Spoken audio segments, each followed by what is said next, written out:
Week 3 was an absolute bloodbath. Injuries, busts, chaos everywhere. And if you didn't get hit by it, lucky you. The rest of us, we're in full-blown panic mode. But you know what makes me panic more than anything? It's the fact that 70% of the people who watch this channel aren't subscribed. Come on, we're trying to get to 100K subscribers this year. Help us get there. If you've enjoyed any of our content, got any value out of it, take 1 second out of your day, hit that subscribe button. We would greatly appreciate it. And we got to start with the Bengals. I really thought Jake Browning could at least be serviceable here. Man, this was an absolute disaster. I don't even know where to start.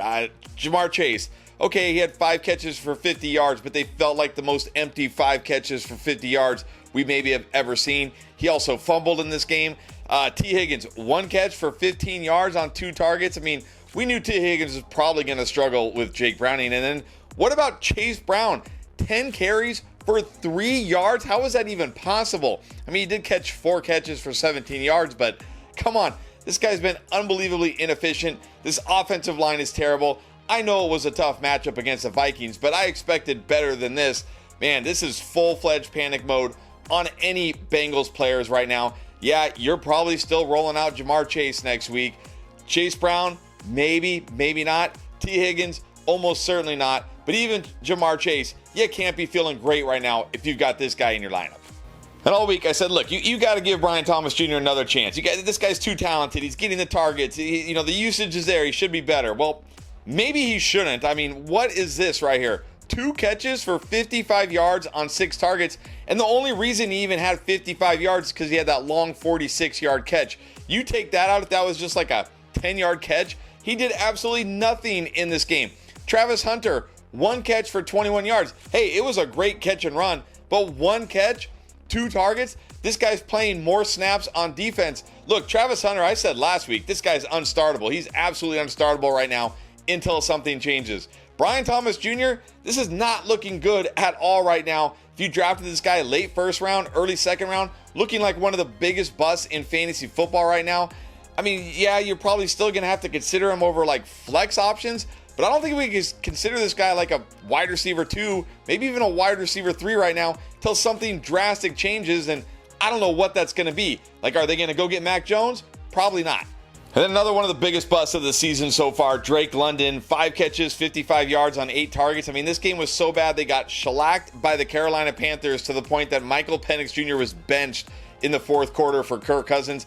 Drake London has now not topped 55 yards in a game this year. Now, I know J.C. Horn, he's a good corner, but this is 3 straight games. Now, in week 1, he did get a ton of targets. Could have had a touchdown in the game, had a couple chances, but you can't be feeling very good right now if you've got Drake London in fantasy. I've got Drake London. I'm not feeling very good right now. Michael Penix Jr. not looking like that guy. Next man up, Kirk Cousins. Not sure if he's that guy either. This is definitely panic time for Drake London right now. And then if you spend a 2nd round pick on Brock Bowers, you're not very happy right now. 4 catches for 38 yards in this game on only 5 targets. Meanwhile, Trey Tucker just going off in this game, 9 targets. 145 yards, 3 touchdowns. What is going on here? Look, Brock Bowers will probably get better than this, but this is now 2 straight games that we have seen Brock Bowers not really be heavily involved. Remember, week 1, he did have that nice game before leaving with the knee injury, but he wasn't playing a ton of snaps in that game. I think Brock Bowers is going to be fine.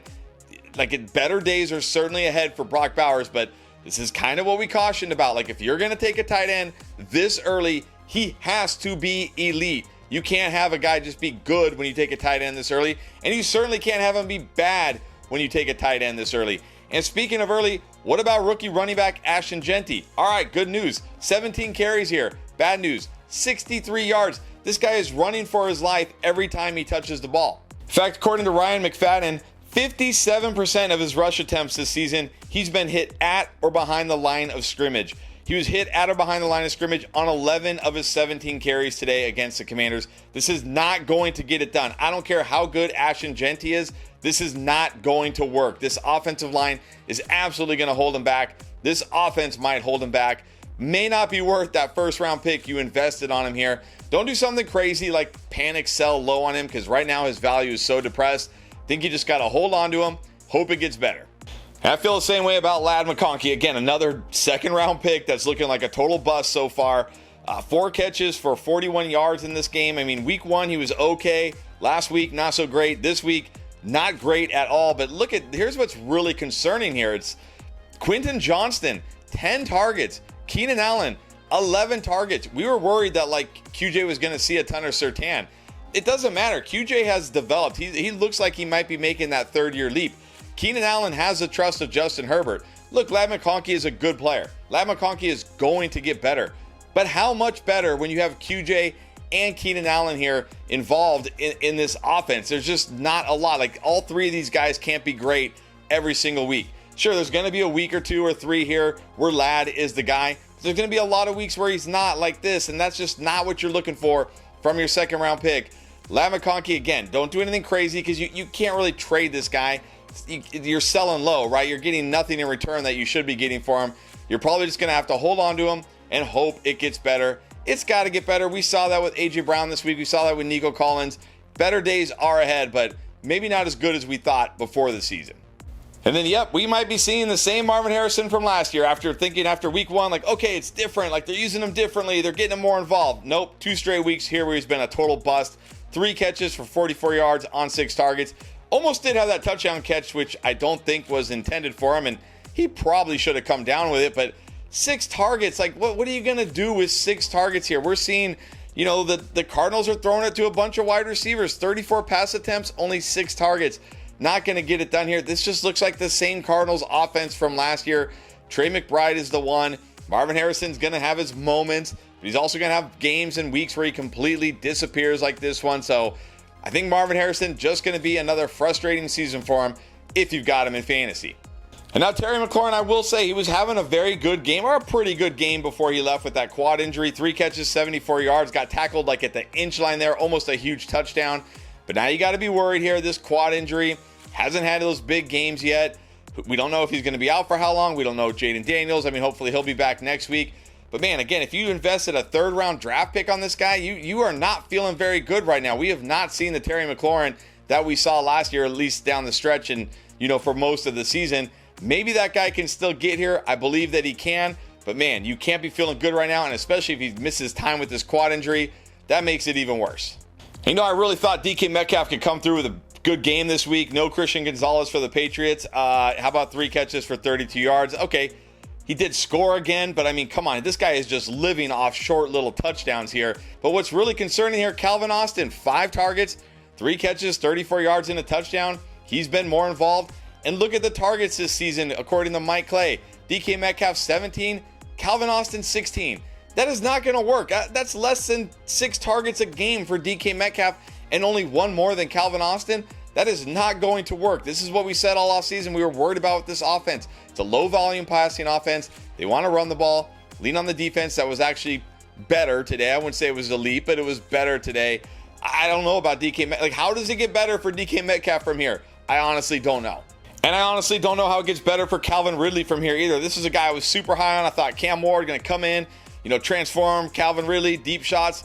Look, Cam Ward has not been very good at all. Let's just be real. Could he get better? Sure, but he has not looked good so far this season. But what's really concerning here for me about Calvin Ridley is, okay, he led the team with 7 targets. That's nice, but Chigo Okonkwo 6, Alec Ayamanor 5, Tyler Lockett 4. Again, 34 pass attempts by Cam Ward here.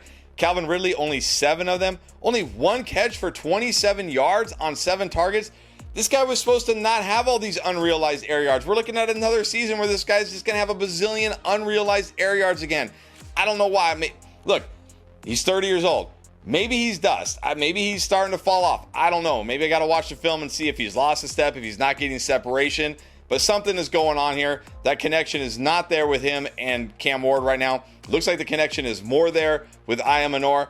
Yeah, you got to be full-on panicked right now if you got Calvin Ridley. Hopefully you drafted him not to be like your wide receiver 2, maybe more of like a flex. Maybe you have better options on your bench, but I think right now we got to sit Calvin Ridley till we see something change. And then Breece Hall's one I'm a little bit on the fence about whether I'm panicking or not, but I'm going to put him in the panic section because this is 2 straight bad games. And really what worried me this week was he had 9 carries, but Braylon Allen had 6.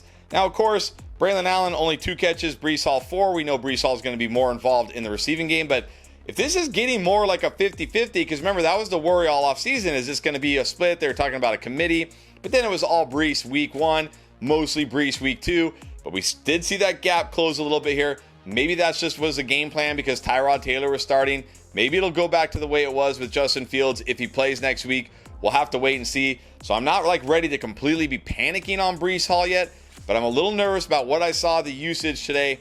Definitely going to be keeping an eye on this next week. And I think you got to be definitely nervous on a couple of Patriots players here. Look, I really liked Ramondre Stevenson this week. It was a great matchup. It should have been. And then he fumbled at the goal line because that is what Ramondre Stevenson does. And then after that, he really didn't touch the ball. I mean, 4 carries, 3 catches. He did all that before the fumble. Well, then what do we see? Okay, they went to Antonio Gibson because they don't want to give Henderson the ball yet.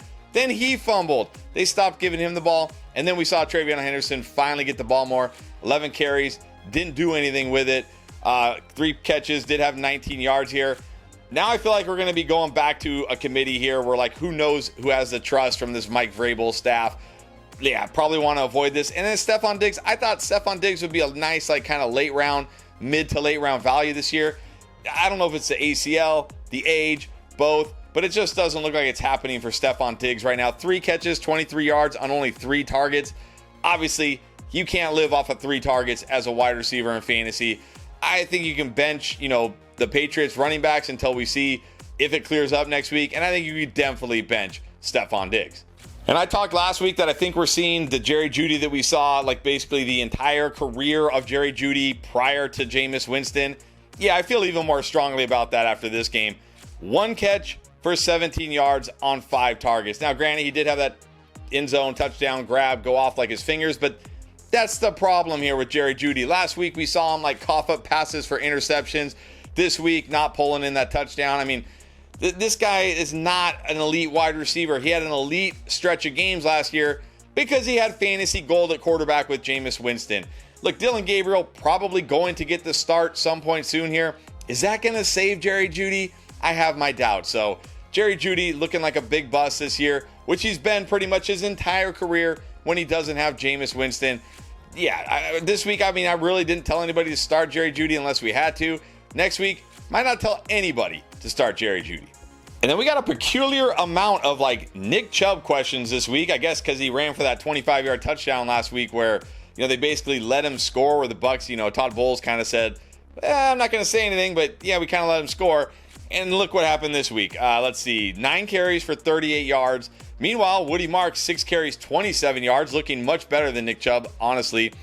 3 catches for 2 yards. Woody Marks, a catch for 9 yards. We're going to see more and more Woody Marks here, less and less Nick Chubb. Look, credit to Nick Chubb. He's been a great runner, one of the best runners of this generation. But he's had 2 devastating knee injuries in a row. He's well over 30 years old. This offensive line is terrible. Please don't start Nick Chubb in fantasy football. All right, now let's break down some guys that you might be panicking about because they did not have great weeks this week, but I'm going to tell you not to. Justin Jefferson, I know it wasn't great, and it hasn't really been great so far, but there are some encouraging signs here. On only 24 Carson Wentz pass attempts, he had 7 of those targets, still had an okay game. Look, the Vikings aren't going to be rolling teams like they were rolling the Bengals this week. I still think Justin Jefferson is going to be fine here. And Bucky Irving, yeah, we talked about it all offseason.